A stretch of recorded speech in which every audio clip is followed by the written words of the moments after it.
विषय चल रहा है ईश्वर स्तुति प्रार्थना उपासना। इस विषय को समझने के लिए कुछ शब्दों का चयन किया जाता है, उनका समझना हम सभी के लिए आवश्यक है। जो महर्षि दयानंद सरस्वती जी ने आर्योद्देश्य रत्नमाला में ज्ञान रखा है, शब्दों के अर्थों को समझने और समझाने का प्रयास किया जाता है ताकि हम सभी ज्ञानपूर्वक ईश्वर की स्तुति प्रार्थना उपासना उस शुद्ध चेतन स्वरूप को जानने के लिए ज्ञानपूर्वक कर सकें। आज का शब्द रखा गया है स्तुति किसे कहते हैं।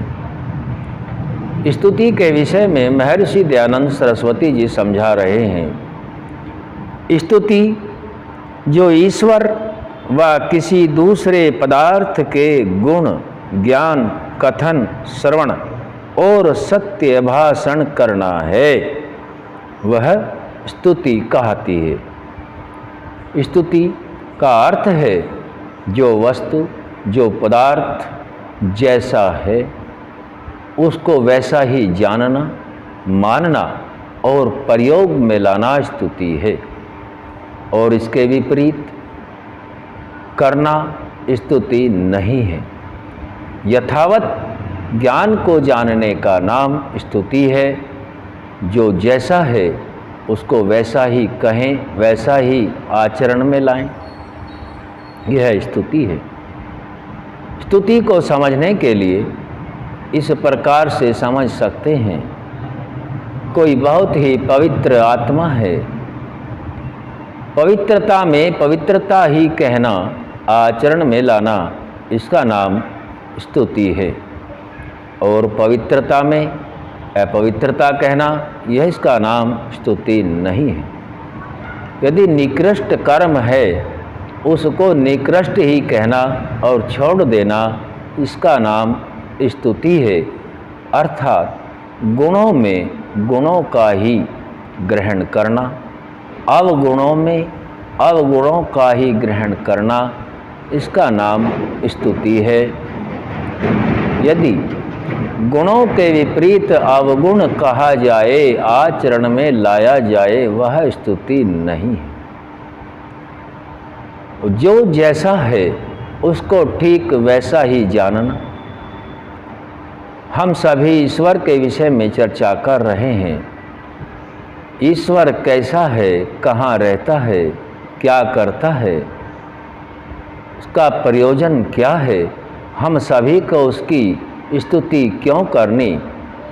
तो इन प्रश्नों के उत्तर ऋषिकृत ग्रंथों में मिल जाते हैं, और महर्षि दयानंद सरस्वती जी ने तो ऋषियों के मतानुकूल जो वेदों के प्रमाण से सिद्ध होते हैं, इसी बात को रखा है जिससे कि मानव मात्र का कल्याण हो सके। ऋषियों का मत किसी विशेष संप्रदाय के लिए नहीं होता।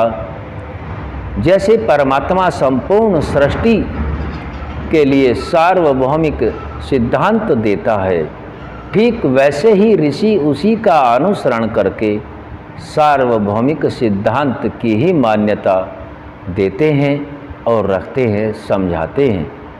संपूर्ण भूमंडल या ब्रह्मांड के अंदर एक जैसा ही कथन सभी प्राणी मात्र के लिए रखना ऋषियों का मंतव्य होता है, क्योंकि ऋषि परमात्मा का साक्षात्कार करने के उपरांत ही उपाधि मिलती है। सभी प्राणी मात्र को एक जैसा बिना भेदभाव के समझना समझाना ऋषियों का दायित्व रहता है, और ठीक उसी विधि से काम करते हैं जैसा परमपिता परमात्मा के द्वारा दिया गया वेद ज्ञान है। उसी के अनुसार सार्वभौमिक सिद्धांतों को प्राणी मात्र के कल्याण के लिए देते हैं। वहीं से हमें पता चलता है, क्योंकि मनुष्य स्वयं तो इतना ज्ञानी नहीं होता। प्रत्येक मनुष्य जो जन्म लेता है उसको ज्ञान सीखना ही होता है।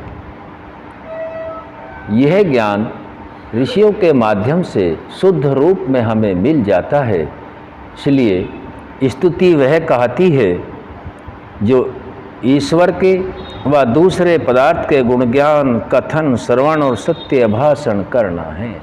सत्य भाषण का सुनना, सत्य कथन का करना, गुण ज्ञान का आचरण में लाना और करना, श्रवण करना और श्रवण अन्य को कराना, सत्य भाषण करना, ये सभी गुण स्तुति के अंदर आते हैं।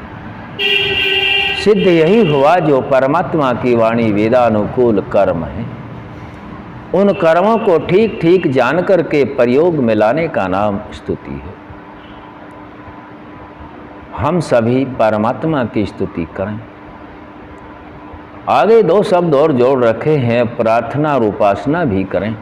आज हमने स्तुति के विषय में भी जाना है। आज यहीं तक रखा जाएगा, आगे फिर रखेंगे। ओम शम।